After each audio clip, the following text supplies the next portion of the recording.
Nama saya Safira Prilanti Barusinurat. Saya dari 3A1 Manajemen Fakultas Ekonomi Universitas Simalungun. Di sini saya akan memaparkan materi tentang analisa laporan keuangan yang bermata kuliah Manajemen Keuangan. Sebelum memasuki materi, saya ingin bertanya dulu pada teman-teman nih. Ada yang udah tahu belum tentang analisa laporan keuangan? Nah, tentunya untuk anak manajemen ataupun akuntansi, tidak asing lagi bagi mereka tentang analisa laporan keuangan. Bagi teman-teman yang belum mengerti tentang apa sih itu analisa laporan keuangan dan apa saja sih di dalamnya yang dijelaskan, mari saya akan menjelaskannya secara rinci. Berarti menggali lebih banyak informasi yang disajikan dalam bentuk laporan keuangan. Apa sih laporan keuangan itu? Laporan keuangan adalah media informasi yang merangkum semua aktivitas perusahaan. Jika informasi disajikan dengan benar, maka informasi sangat berguna bagi siapa saja untuk mengambil keputusan tentang perusahaan yang dilaporkan. Ada 4 penguasaan dalam menganalisa laporan keuangan. Yang pertama, cara menyusun laporan keuangan atau proses akuntansi. Yang kedua, konsep sifat karakteristik laporan keuangan atau akuntansi. Yang ketiga, teknik analisa. Yang keempat, segmen dan sifat bisnis itu sendiri, serta lingkungan ekonomi baik internasional maupun nasional. Pengertian dan proses akuntansi. Seseorang analisa laporan keuangan merupakan alat yang sangat penting bagi menjalankan fungsinya, yaitu laporan keuangan, di mana akuntansi merupakan bahasa bisnis yang dapat memberikan informasi tentang kondisi bisnis dan hasil usahanya pada suatu waktu atau periode tertentu.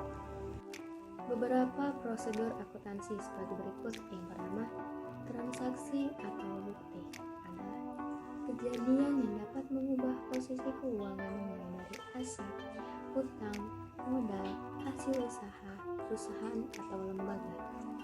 Yang kedua, jurnal. Jurnal adalah buku harian yang mengelompokkan transaksi mana yang dikelompokkan atau mempengaruhi perkiraan debit dan mana kredit. Buku besar. Buku besar adalah tempat menampung seluruh transaksi yang telah diklasifikasikan melalui jurnal. Keempat, neraca lajur. Neraca lajur adalah kertas kerja yang memudahkan penyusunan laporan keuangan. Laporan keuangan terdiri dari 1. Daftar neraca. Kalian tahu nggak sih apa itu daftar neraca? Daftar neraca adalah menggambarkan posisi keuangan pada satu tanggal tertentu. Yang kedua, perhitungan laba rugi, menggambarkan hasil usaha yang diterima perusahaan selama suatu periode tertentu serta biaya-biaya yang dikeluarkan untuk mendapatkan hasil tersebut serta labanya. Yang ketiga, laporan sumber penggunaan dana.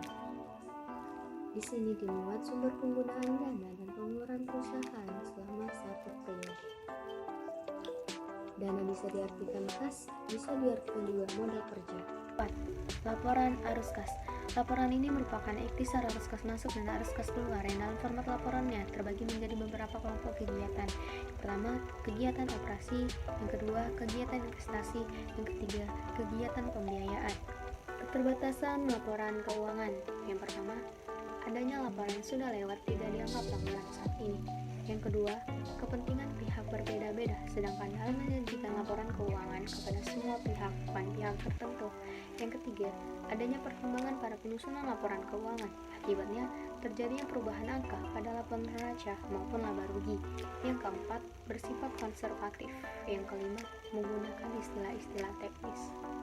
Demikian materi yang saya paparkan, semoga apa yang saya jelaskan dapat memberi ilmu untuk kita semua. Apabila dalam penyampaian materi ini masih kurang dapat dipahami dan isi materi saya sangat singkat, saya mohon maaf dan salam sehat untuk kita semua dan sampai jumpa. Thanks for watching.